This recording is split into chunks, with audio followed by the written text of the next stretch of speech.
the pressure that can be put on women to breastfeed can be completely inappropriate in this country.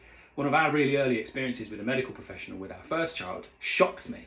The way that it was put across, that if you don't breastfeed, you are disadvantaging your child and they will be sort of fragile and crumble into dust.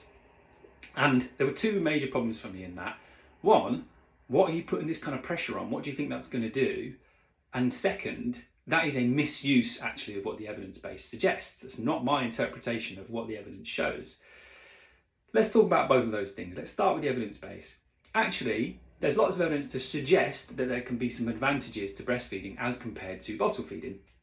Some of that is about correlations between people who are breastfed versus people who aren't, and what kind of health or intelligence outcomes might happen later down the line. But none of that proves that it was the breastfeeding itself that made that difference, because it's correlation. It's just, there might be a third option. For example, statistically, you are slightly more likely to have been breastfed if you come from an advantaged background already. That's not to suggest that the breastfeeding made no difference whatsoever. The point is, we don't know what causes that difference or what accounts for that difference.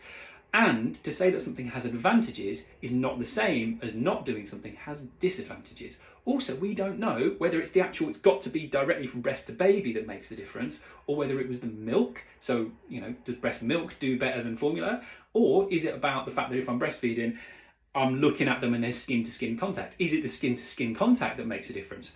We don't know specifically. So, this brings us on to the second part, which is you only have to meet like 4 women to understand that breastfeeding isn't going to be the right thing, or it's not even going to be possible for some women. So to say that you've got to do it is already ridiculous. There can be so many different reasons why it might not work. If you are physically out of action for a few weeks after you've given birth, which why wouldn't you be? Actually, it might be really important for somebody else to be able to be involved in feeding so that you can get back on your feet, so that you can be with your baby. If you don't let yourself do that, how is that ever going to advantage you and your child? I don't understand. Also, it might be that there is sort of a flow rate issue. It's just not working. It might be there's like an incompatibility thing. The baby just literally can't get their head around it. It might be that you've got a really sort of hungry baby and there just isn't the production there. And again, the idea that we should make a woman feel bad that that's happening is like saying to somebody whose kidneys aren't functioning completely well, like, what are you doing wrong? It's ridiculous and it's unfair. It might not be the right choice for some women, because if you make the choice to bottle feed, it might be that what that does for you is it enables you to feel more comfortable. It enables you to have some breaks every now and then.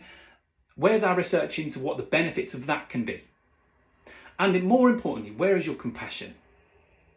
Where is your understanding that this might not work? We also had a really positive experience with a midwife. She was brilliant. And the reason she was brilliant is what she said was, look, you might have lots of hopes and wishes for how you are going to be, how you're going to give birth, whether you're going to breastfeed, how that's going to go. And what I'd really encourage you to do is just hold those hopes lightly. You are going to have to do what is right for you and your baby, and that might change as you go forward. That is you doing the right thing for you and your child. That's what we want to hear.